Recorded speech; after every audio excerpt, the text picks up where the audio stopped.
Hello everyone, welcome back to Math Mode. In this video we're going to solve this interesting algebra problem. I saw this problem in Cambridge University interview test, so let's solve it step by step. I swear it will be really interesting and we are going to solve it real quick. So let's start. Take a look. We have a real good number on the left, 220. It's a really good number, but this is more interesting number because we can rewrite this as a product of two numbers. So let's write this 30 as 2 times 3 and times 5. We can do this. We will have 30 as well. But we can write this 30 as 2 times 3 times 5.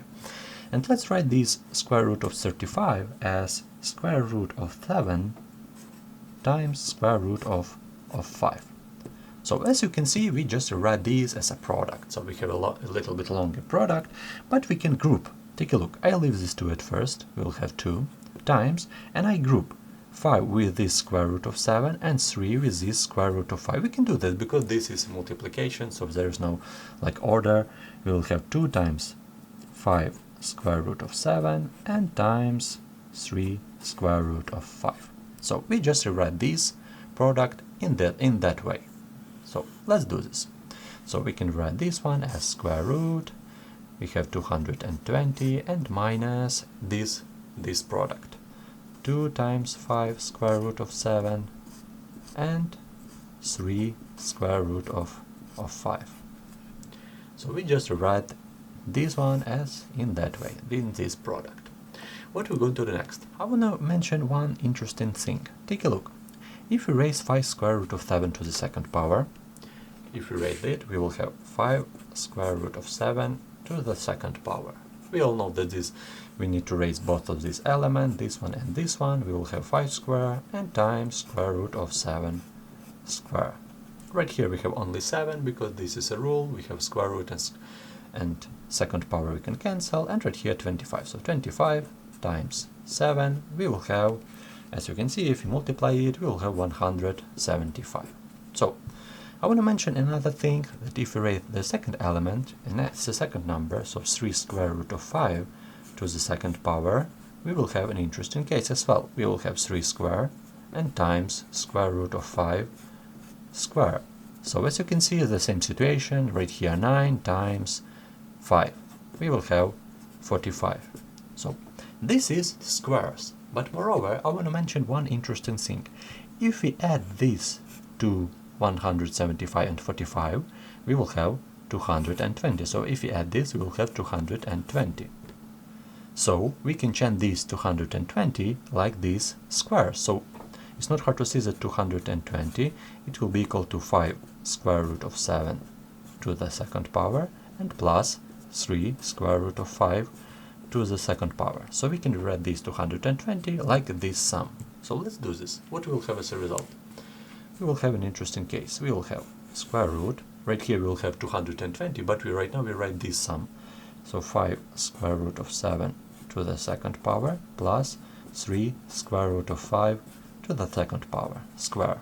And right here, of course, in the end, minus this 2 minus 2 times 5 square root of 7 and times 3 square root of 5.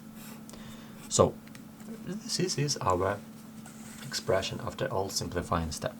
So right now, as you can see, this expression is really complicated, so we cannot simplify this. But under this, I want to write a really interesting thing. A square plus b square and minus 2ab. We all know that this will be equal to a minus b squared. Why I write this? Because right here, as you can see, we have the same situation. Right here we have 2, right here we have a, and moreover 5 square root of 7 you have in the second power. So right here we have square. Right here we have b, and right here we have b square as well. So this is our formula. As you can see, we can write this along square root as a subtraction of a minus b. So square root of 5 square root of 7 minus 3 square root of 5 to the second power. And we all know interesting thing that if we have second power and we have square root, we can cancel it. But I want to write a really good rule right here. So if we have square root of a square, this will be equal to not a, but absolute value of a. This is more correct than a. So right here we have absolute value of 8. So inside this we need to check a sign, plus or minus. So, and this expression will be equal to absolute value of not a, but in our case we have this one square and this we can cancel, and we'll have absolute value 5 square root of 7 minus 3 square root of 5. And we need to think about the sign of this expression, because if it's minus we need to put minus before this absolute value. If this plus, we need just cancel this absolute value. We need to compare two numbers, so 5 square root of 7 and 3 square root of 5. It's not hard to see that we have a product of two numbers. We have this one and this one, and as you can see 5 is greater than 3. And moreover we have squares, this one and this one, and as you can see on the left square root of 7 is greater than square root of 5.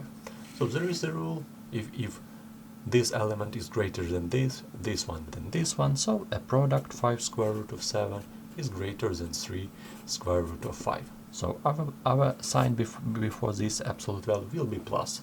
So we just cancel our absolute value. We'll have 5 square root of 7 minus 3 square root of 5, and this will be our answer.